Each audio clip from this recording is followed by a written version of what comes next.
할렐루야. 네, 오늘도 이 새벽에 나오신 여러분이 우리 주님의 축복과 은혜가 넘치기를 간절히 바랍니다.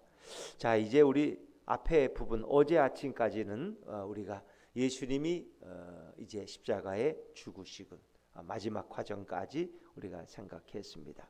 그리고 예수님이 숨을 거뒀을 때 그 모든 장례를 진행했던 로마의 장교 백부장은 어떤 고백했어요? 이는 진실로 하나님의 아들이었도다. 또 예수님이 숨을 거두는 그 시간에 어떻게 했어요? 예루살렘 성전의 지성소와 성소를 막았던 휘장이 찢어졌다는 거예요. 그걸 가로막았던 천이 열리니까 누구든지 들어갈 수 있다. 전에는 대제사장만 들어가던 그곳에 이제는 누구든지 그 지성소에 들어가는 길이 열렸다. 전에는 누구든지 대제사장을 통하지 않으면 하나님 앞에 예배할 수가 없었어요. 인간은 직접 예배하지 못합니다. 대제사장을 통해서 그의 중보를 통해서 하나님 앞에 나가 속죄하고 이렇게 예배하는 거예요. 자, 그런데 이제는 우리가 예수 그리스도의 이름으로 어떻게 해요? 직접 나아가서 하나님 앞에 기도하고 예배하게 되었다.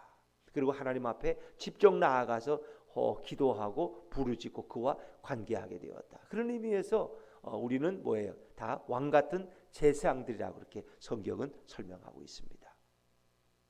자, 그것만이 아니고 죽었던 자들이 부활하고 그리고 그들이 예루살렘 거리를 걸어다녔다고 합니다. 정말 그 모든 징조와 상황들은 예수님이 부활할 것을 그리고 그분이 하나님의 아들이었음을 우리 강력하게 증언하고 있는 것입니다. 자, 이제 우리가 생각해 보면 오전 9시에 예수님은 골고다 언덕의 십자가에 매어 달리셨습니다.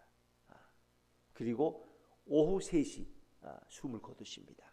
그 6시간 동안 십자가에서 고통을 당하시고 그리고 마지막 아버지여 내 영혼을 아버지 손에 부탁하나이다 라는 그 간구 부르짖음을 마지막으로 예수님이 숨을 거두셨다. 이렇게 성경은 설명합니다. 자, 이제 문제는 예수님의 장례를 누가 치르느냐 하는 것입니다. 오늘 우리가 할 본문은 예수님의 장례가 진행된 그런 말씀이 소개되고 있습니다. 여기에 아리마대 사람 요셉이라는 공회원이 새롭게 등장합니다. 자, 오늘 57절, 58절 말씀을 다시 읽어볼까요? 57절, 58절입니다. 시작.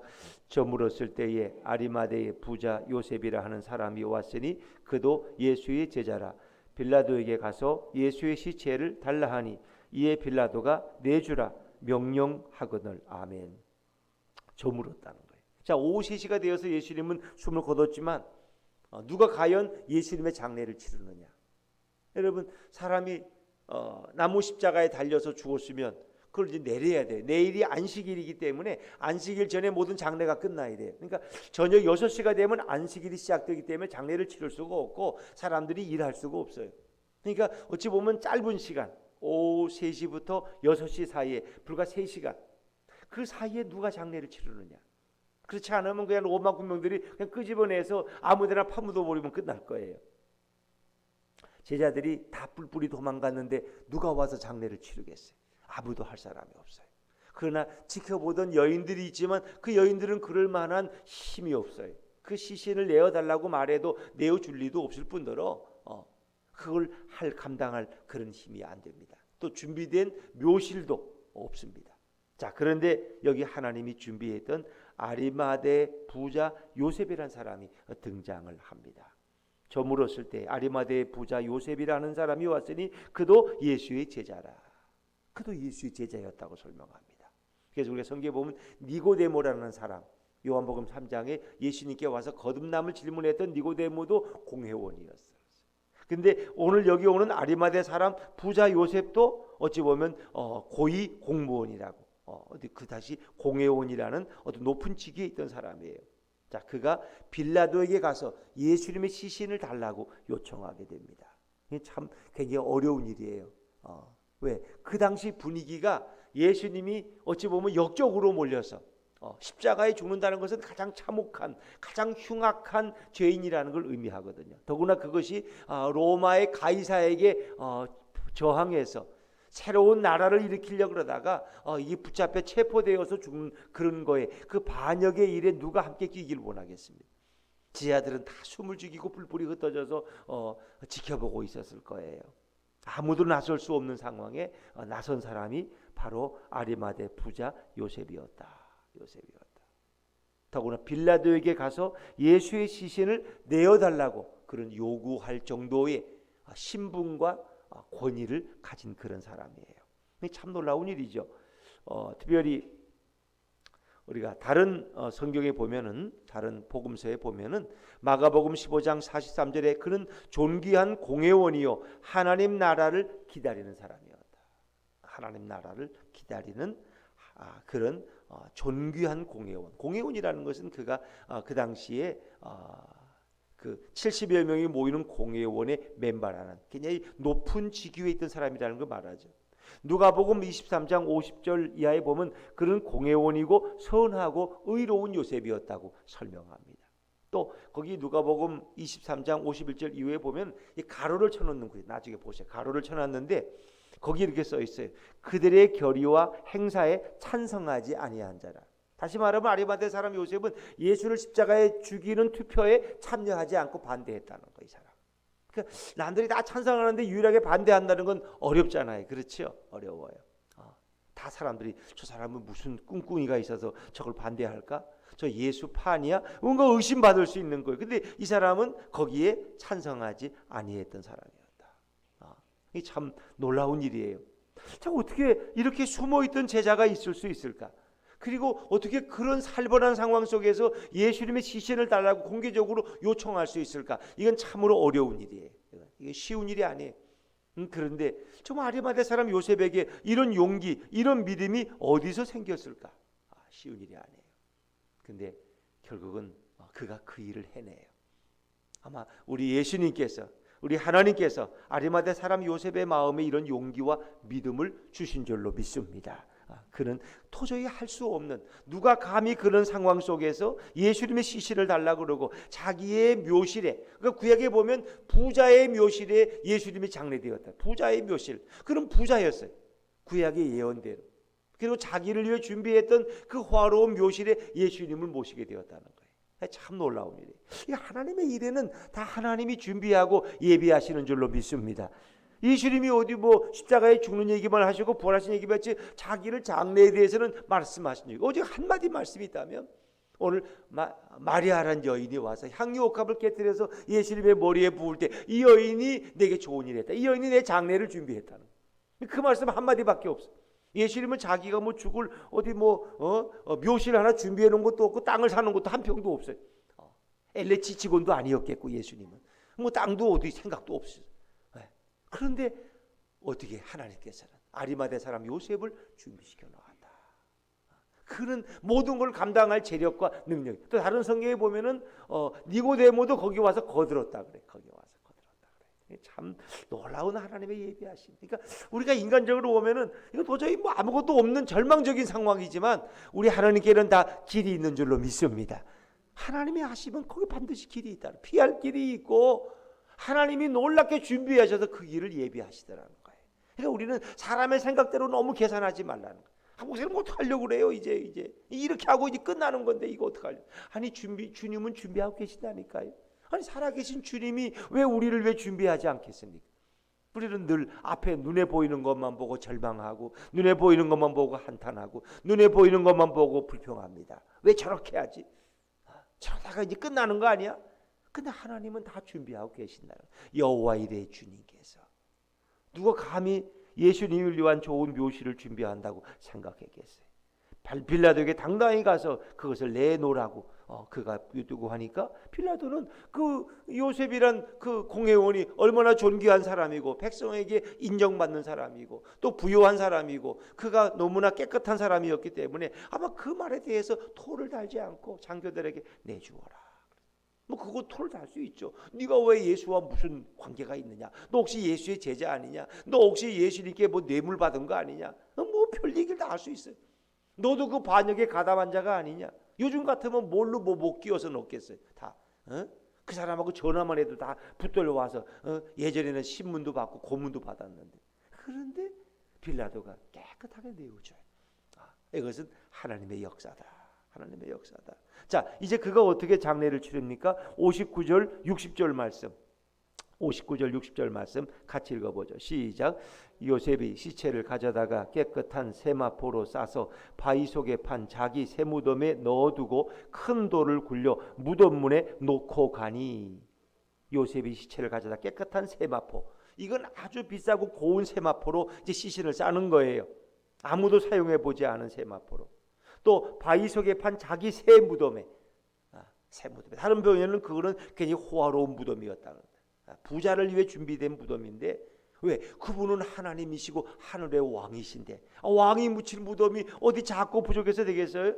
그 아리마대 요셉이 부자니까 자기를 위해 준비하는 크고 호화로운 묘실에 예수님은 장례를 치르게 되었다. 그리고 어떻게 해서 장례를 치르? 무덤 돌문을 닫는 거예요.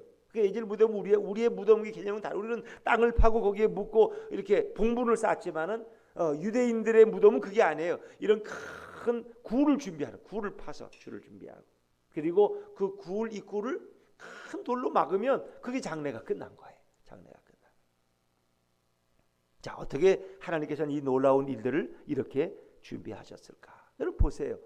고위공직자라는 건 참 깨끗하기가 어려워요. 왜? 권력 있는 사람들은 남보다 더 쉽게 정보를 접할 수 있고, 남보다 더 쉽게 모든 걸 할 수 있어요. 돈도 쉽게 벌 수 있어요.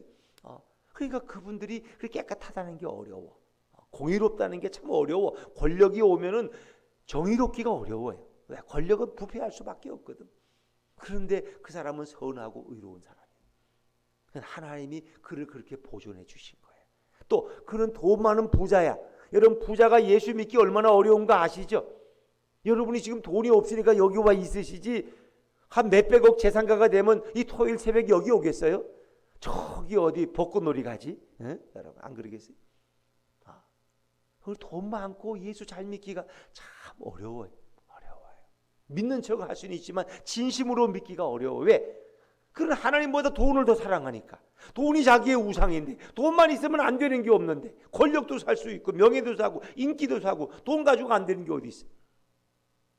그런데 이렇게 돈이 많은 사람이 하나님을 진심으로 섬기고, 예수님이 이렇게, 예수님이 잘 될 때 나타나는 건 괜찮아요. 예수님이 왕이 됐다. 그럼 예수님 저도 기억하, 저도 제자입니다. 이렇게 올 수 있어요. 그런데 예수님이 망했어. 철저하게 아주 실패했어. 그리고 예수자 예자만 나오면 다 잡아가는 그런 상황에 내가 예수님의 제자라 자신을 드러내서 내가 예수님의 장례를 치르겠다고. 당신이 예수님과 무슨 상관이 있냐고. 여러분, 이거 설명한다는 건 이건 어려워.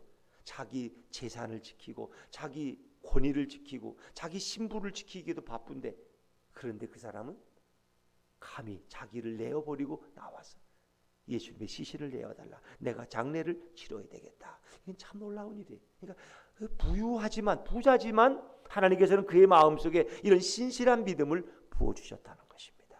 참 놀라운 일이죠. 이런 사람 보기는 참 쉽지가 않아요. 그런데 하나님이 그의 마음에 그런 감동과 그런 사람으로 준비시켜 놓은 거예요. 그래서 장례를 잘 치렀어요. 정상적인 장례예요. 짧은 시간이었지만 여러분, 그 뭘 의미하는 거예요? 그 괜히 간단해요. 만약에 예수님의 장례를 제대로 못 치러가지고 로마 군병이 끌어내서 아무 구덩이나 그냥 덮고 던져버렸다. 그리고 그냥 떠나버렸다. 그런데 어떻게 밤에 와서 예수의 제자들이 그 시신을 도굴해 가지고 훔쳐가 가지고 가서 아무데나 묻혀놨으니까, 그리고 예수가 부활했다 소문을 냈다. 그러면 그걸 누가 믿겠어요? 누가 믿겠어요? 그런데 그러지 않도록 제대로 장례를 치르고 돌문을 막았어요. 그런데 그러고 나서도 불안한 사람들이 있어요. 오늘 마지막에 읽은 바리새인과 대제사장들, 사두개인들이에요. 그들은 빌라도를 찾아갔습니다. 안식일은 움직이면 안 되는데, 사실은 이제 예수님이 안식일 6시부터 시작되니까 이제 그 3시에 돌아가시고 숨을 거두시고 장례를 치렀어요. 그리고 이제 그 다음 날, 우리로 보면 이제 토요일쯤이죠. 근데 그날 안식일날 이렇게 움직이면 안 되는데, 더구나 유대인들은 왕궁에 가서 빌라도를 만나는 건 안 되는데 그들이 빌라도를 찾아갔어요. 총독이요. 아니, 저 예수가 자기가 살았을 때 3일 만에 살아난다고 이렇게 말했다고. 인자가 죽지만 3일 만에 살아난다. 아니, 이게 마음에 걸려 잠이 안 와요. 이게 또 예수의 제자들이 그 또 시신 훔쳐다 갖다 놓고는 또 그냥 예수가 부활했다 그러면 그거 어떡할 거예요? 골치 아프지 않습니까? 그러니까 저 파수꾼들을 줘서 그 무덤을 지켜야 되겠다고. 그 빌라도가 그렇게 하라. 그래서 그들이 로마 군병들이 가서 예수님의 그 무덤을 지켜 24시간. 그리고 그 돌에 임봉을 해 도장을 찍어서 아무도 열지 못하게. 누가 감히 빌라도의 명령을 어기고 로마 군병들이 철통같이 지키는데 가서 무덤을 도구로 할 생각하겠어요. 그러니까 그건 뭘 의미하는 거예요? 그들이 그렇게 했기 때문에 예수님의 부활이 더 확실해진 줄로 믿습니다. 거기 기절해 있던 로마 군병이 나중에 증언했을 거 아니요. 근데 갑자기 천사가 나타나가지고 그냥 기절해서 그냥 소리가 나고, 난 정신이 없어 모르겠는데, 분명히 그분이 있었는데 그 예수가 없어졌네요. 그 나중에 이제 그들을 매수해서 너 절대 그런 말 하지 말아라. 돈을 줄 테니까 이렇게 대제사장들이 로마 군병들에게 돈을 다 줘. 돈을 지금으로 말하면 한 1억씩 줬겠지. 절대 밖에 나가서 얘기하면 안 돼. 큰일 나. 그거 성경에 다 기록되어 있어. 그러니까 이렇게 그들이 지켰기 때문에 예수님의 부활이 더 확실해진 거야. 그렇죠.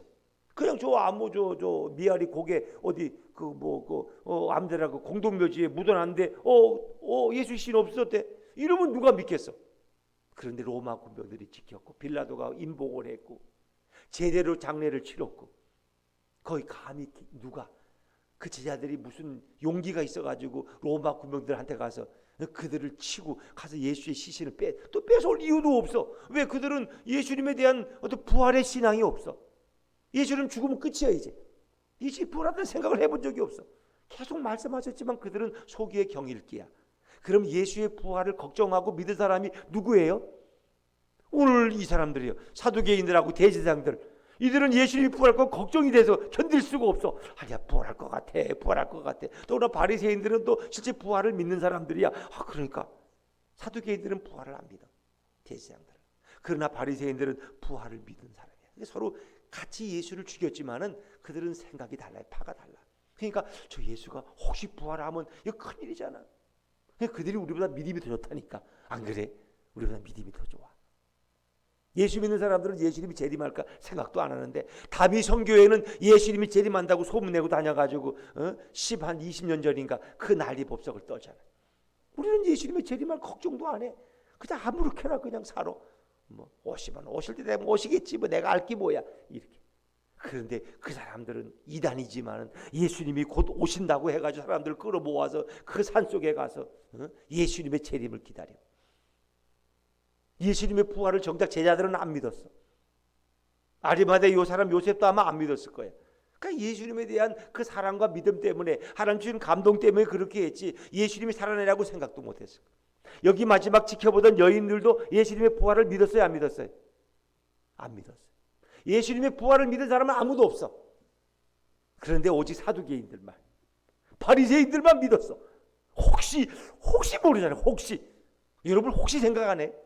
내가 이렇게 잘하는데 예수님이 갑자기 혹시 오시면 어떡하나. 근데 오히려 그들이 예수님의 부활을 걱정했어. 그래가지고 빌라도에게 그런 요청을 하고 그러는 거예요. 참 놀랍죠. 제자들은 예수님의 부활을 아무도 믿지 않았어. 여인들도 무덤까지 따라와 있는 여인들. 자, 우리 61절 말씀이에요. 61절 한번 읽어보죠. 61절입니다. 시작. 거기 막달라 마리아와 다른 마리아가 무덤을 향하여 앉았더라. 그들은 십자가에서도 예수님의 그 마지막 죽음의 과정을 다 지켜봤어요. 예수님이 채찍에 맞고 매 맞는 장면들을 다 지켜봤어요. 그리고 이제 예수님의 장례를 아리마대 사람 요셉이 자기 묘실에 치르는 것도 와서 다 지켜봤어요. 너무 오래 서 있으니까 다리가 아팠으니까 이제 앉아서 그 무덤을 향해서 그들은 앉아 있었어요. 그걸 지켜. 왜? 너무 오랫동안 서 있을 수가 없었을 거예요. 그러나 막달라 마리아와 다른 마리아가 무덤을 향하여 앉았더라. 무덤을 향하여. 그들은 끝까지 예수님을 바라봤어. 우리가 주님을 위해서 그 여인들이 할 일이 아무것도 없어. 뺏어올 수가 있어. 어떻게 장례를 치를 수 있어. 그러나 주님을 그냥 바라보고 있어. 눈물을 흘리면서. 우리 예수님 너무 불쌍해. 우리의 죄를 이렇게 용서하신 저 예수님이 저렇게 비참하게 죽다니 너무 안타까워. 어떻게 하면 좋아? 어거스틴이 그런 말을 했어요. 우리가 주님을 위해서 아무것도 할 수 없을 때도 그냥 주님을 바라보고만 있는 것도 놀라운 축복이다. 할렐루야. 그래서 우리 주님을 내가 뭘 해? 난 돈도 없고 아무것도 건강도 없고 재능도 없어. 아무것도 못해. 근데 주님을 그냥 바라보는 거야. 그게 최고의 예배인 줄로 믿습니다. 여러분. 우리는 꼭 뭘 일을 해야 돼. 사역을 해야 돼. 그래서 한국 교회는 사역 중심이야. 뭐 일을 해야 돼. 직분을 달라고 그러고 내가 뭘 해야 되죠? 뭘 일하는 걸로 자기를 만족하는 거야. 교회에 오면 그래서 설거지라도 하고 가야지. 그냥 예배만 드려가니까 그냥 허전하고 이상해. 안 그래? 그냥 뭘 좀 해달라는 거야. 우리는 다. 그러니까 나도 좀 직분이 있고 성가대를 하든지 교사를 하든지 안내위원을 하든지 뭘 좀 해야지 나도 이게 예배 드리는 맛이 나지. 아무것도 안 하고 예배만 드리니까 이상하네요. 이게 뭐 꼭 놀다 가는 것 같고 이게 예배도 아닌 것 같고. 근데 우리는 꼭 뭐 사역을 해야 돼. 근데 사역보다 더 중요한 것은 예배인 것입니다. 그 예배 중심은 주님과 관계인 것입니다. 오늘 여인들은 아무것도 하지 않았어요. 그냥 앉아 지켜보고만 있어요. 그것이 주님을 사모하는 마음이에요. 진정한 마음을 드리는 예배인 줄로 믿습니다. 그런 게 바로 예배예요. 그 여인들이 뭐 딴 생각했겠어요? 예수님의 장례 치르는 과정을 보면서 빨리 집에 가서 그 팥떡 먹어야 되는데 아이고 그거 과일 빨리 썩는데 먹어야지. 이런 우리 손님이 오신다 그랬는데 이런 생각 했겠어요? 주님만 바라보고 있는 거야. 그냥 예수님. 그게 예배라는 거예요. 주님이 그걸 기뻐하신다. 자, 제 아들은 믿지 않았지만 다 도망갔지만 이들이 뭐라고 말합니까? 자, 우리 조금만 더 읽죠. 62절 63절 62절 63절 이어서 읽어볼게요. 시작. 그 이튿날은 준비일 다음 날이라 대제사장들과 바리새인들이 함께 빌라도에게 모여 이르되 주여 저 속이던 자가 살아있을 때에 말하되 내가 사흘 후에 다시 살아나리라 한 것을 우리가 기억하노니. 이걸 놀랍게 기억하고 있어. 제 아들은 이걸 다 잊어버렸어. 들어도 믿지도 않아. 예루살렘에 올라가면 왕이 된다는 생각에 자기들도 뭐 이렇게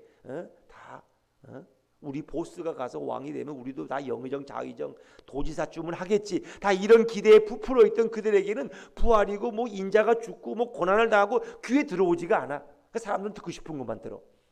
아무리 얘기해도 언제 그런 얘기했어? 난 못 들었어. 왜? 자기 생각에 빠져 있으니까. 지 아들은 예수님을 잘못 생각했어.